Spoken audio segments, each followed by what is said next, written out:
ॐ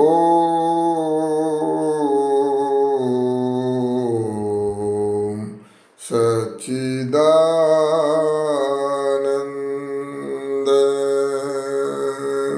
कुर्वन्नेवेह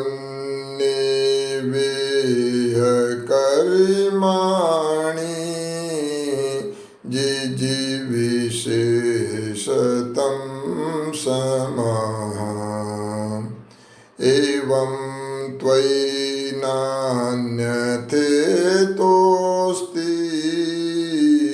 न कर्म लिप्यते नरे।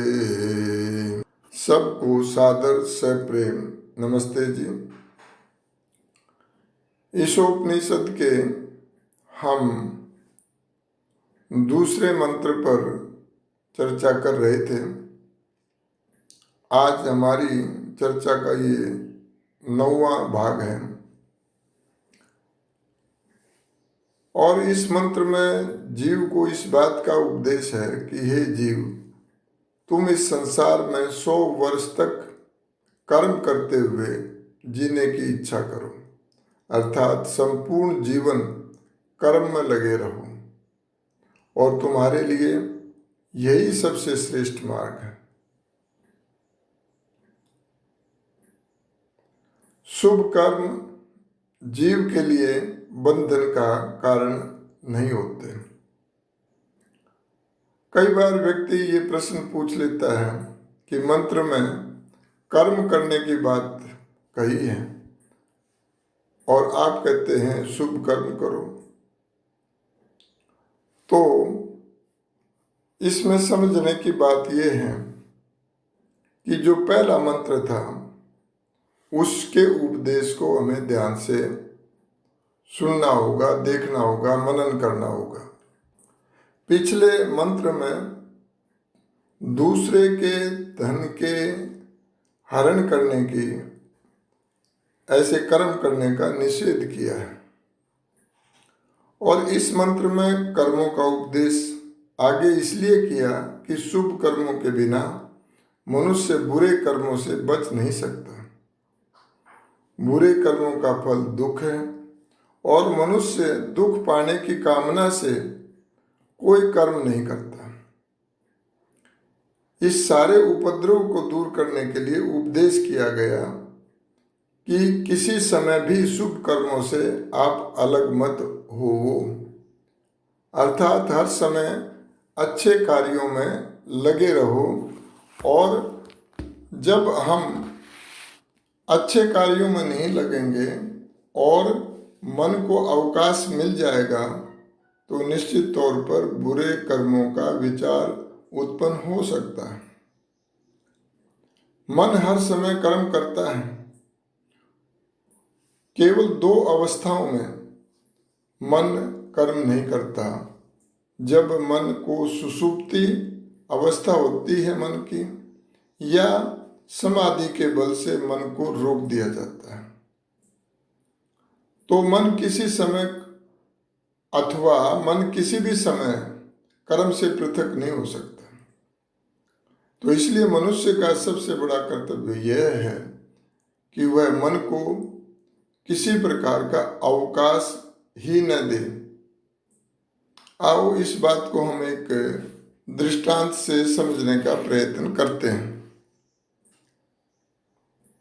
एक बार किसी सेठ के पास एक मनुष्य ने नौकरी करने की इच्छा की। सेठ ने पूछा, क्या वेतन लोगे? नौकरी की इच्छा ने कहा,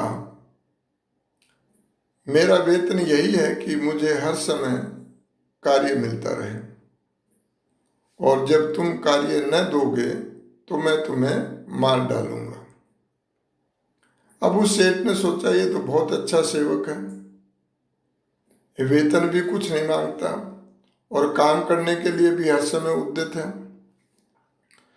तो इससे मुझे अपने कार्यों के लिए अनेक मनुष्यों को रखने की भी, सेवकों को रखने की आवश्यकता नहीं होगी और ये सारे कार्य कर देगा। ऐसा विचार करके सेठ ने उसकी शर्त को मान लिया।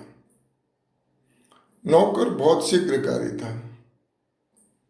इधर मुख से कोई शब्द निकले और उधर कार्य हो गया।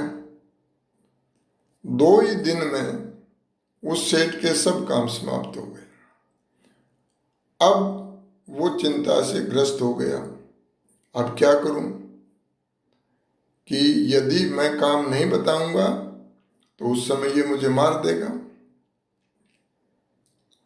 तो सेठ के यहाँ एक सन्यासी आते थे और चांस की बात है वो सन्यासी आ गए और उन्होंने सेठ ने उनसे पूछा कि ये स्थिति है।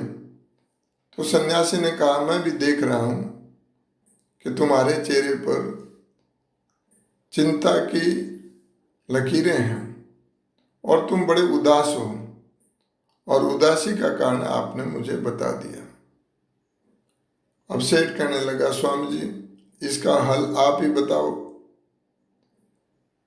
तो सन्यासी ने कहा, तुम इसे केवल अपने कामों पर ही क्यों लगाते हो? ये बहुत अच्छा आपका सेवक है, तो इसे मोहल्ला वालों, नगर वालों के कार्य करने के लिए कहो, और यदि वो सब भी कर दे तो सब मनुष्यों की भलाई के कार्य पर लगा दो, और यदि उससे भी निपट जाए तो प्राणी मात्र की सेवा के कार्य में लगा लो। यह अनंत कार्य इससे सारे जीवन में भी समाप्त नहीं हो सकेंगे और तुम इसके हाथों से बचे रहोगे। यही अवस्था मनुष्य के मन की है। जिस समय इसे शुभ कर्मों से अवकाश मिलेगा उस समय ये मनुष्य नाशकारी विनाशकारी कर्मों में लग जाएगा। इस मन को परोपकार के अनंत कार्यों में लगा देना चाहिए। मनुष्य संसार की बुराइयों से बच नहीं सकता और बुरा कार्य करके दुख और विपत्ति के अतिरिक्त किसी भले काम की आशा नहीं की जा सकती है। मनुष्य के अपने कार्य इतने थोड़े हैं कि मन इनको शीघ्र ही समाप्त कर लेता है। मर्यादा पुरुषोत्तम श्री रामचंद्र जी ने भी हनुमान को यही उपदेश किया था कि इच्छा रूपी नदी 2 मार्गों वाली है। एक भली इच्छा, गुड डिजायर, और दूसरी बुरी इच्छा, बैड डिजायर। जो इच्छा ईश्वर के आदेश के अनुकूल है वह तो अच्छी है और जो उसके विरुद्ध है वो बुरी है। अतः ईश्वर को सर्वत्र विद्यमान मानकर और यह विचार करके कि उसकी आज्ञा के विरुद्ध कार्य करने से दुख भोगना पड़ेगा, स्वार्थ व परधन अपहरण के स्थान में, दूसरों के धनों को लेने की इच्छा के स्थान में परोपकार और दूसरों की भलाई के कार्य करने चाहिए। जो लोग दूसरों की भलाई के कार्य करते हैं वे सदा सुखी रहते हैं। इसलिए परोपकार की भावना जो शुभ है सदा मन में रखकर संसार के उपकार के लिए हमें कटिबद्ध होना चाहिए। जब तक प्राण है कभी इस परोपकार के कार्य से अलग होकर जीवन नहीं बिताना चाहिए। मनुष्य जीवन ऐसा महामूल्यवान है कि इसका बार बार मिलना बहुत ही कठिन है। जो लोग ईश्वर की आज्ञाओं की उपेक्षा करते हुए मनुष्य जीवन को व्यर्थ कार्यों में खो रहे हैं उनसे अधिक मूर्ख संसार में कोई नहीं है।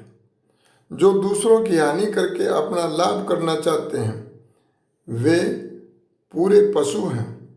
वही मनुष्य बुद्धिमान है जो हर समय परोपकार के कार्यों में लगे रहते हैं, जिनके जीवन का उद्देश्य ही दूसरों की भलाई करना है। जो स्वार्थ के बिना संसार के उपकार में लगे रहते हैं, वही प्राणी ईश्वर की आज्ञा का पालन करते हैं। जो शुभ कर्म दूसरों की भलाई के लिए किए जाते हैं वे कभी बंधन का कारण नहीं बनते। बंधन का कारण तो वे कार्य हैं जो ईश्वर की आज्ञा के विरुद्ध किए जाएं और जिनमें दूसरों के अधिकार छीनने का भाव हो। अतः जो मनुष्य अपने जीवन में परोपकार कर्म करेंगे वह संसार के बुरे कार्यों से बचकर शुभ कर्मों के द्वारा मन को शुद्ध करके और तत्व ज्ञान प्राप्त करके अर्थात यथार्थ सत्य ज्ञान प्राप्त करके मुक्ति के अधिकारी बनेंगे। यही इस मंत्र का भाव है। जब हम इस मंत्र पर गहराई से विचार करते हैं और अपने महापुरुषों को देखते हैं तब हमें पता लगता है कि वेद की कितनी सुंदर आज्ञाएं हैं। यदि हम महर्षि स्वामी दयानंद सरस्वती जी को देखें तो विरजानंद ने गुरु दक्षिणा में क्या मांगा था? यही तो मांगा था कि आपको केवल और केवल संसार का भला करना है और आपको जो हमारा देश परतंत्र है इस परतंत्रता की बेड़ियों को हटाने का पूर्ण प्रयत्न इस शरीर से करना है। और इसलिए गुरु विरजानंद ने एक ही बात कही थी, दयानंद मुझे आपका जीवन चाहिए, मुझे और कोई दक्षिणा नहीं चाहिए। और ऋषि दयानंद भी ऐसे शिष्य निकले कि मृत्यु पर्यंत तक उनको कितनी बार जहर दिया गया और क्या क्या यातनाओं को सहन उनको करना पड़ा, लेकिन ईश्वर का सामर्थ्य, ईश्वर का आत्मिक बल इतना बड़ा था कि उन सब को सहन करते हुए वे संसार से विदा हुए और विदा होते हुए भी कितना उपदेश दे करके वो चले गए। किस प्रकार की उनकी मृत्यु थी ये बहुत लोग जानते हैं। वो मृत्यु नहीं थी, वो तो एक प्रकार से परमपिता परमात्मा से संवाद था और उस संवाद में वो यही कह रहे थे, हे परमात्मा क्या आपकी यही इच्छा थी? मुझे तो मैं समझता था और भी कार्य करने थे।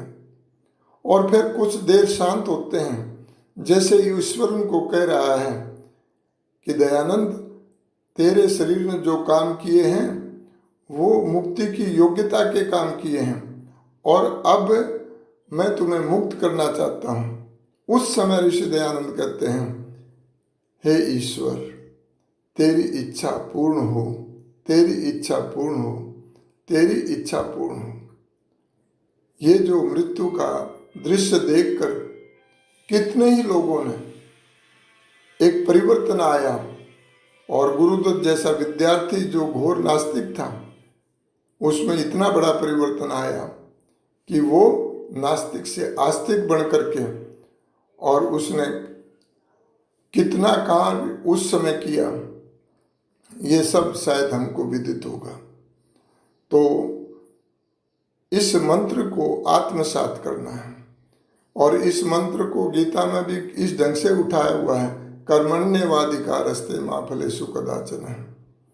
तो इसलिए फल की चिंता हमें नहीं करनी है और फल पर हमारा अधिकार भी नहीं है, हमारा कर्तव्यों पर अधिकार है। हम अपने कर्तव्यों को करें और ईश्वर पूर्ण न्यायकारी है, वो तो आपको समय के साथ फल देगा ही। इन शब्दों के साथ में आपने मेरी वाणी को ध्यान से सुना। आप सबका बहुत बहुत धन्यवाद।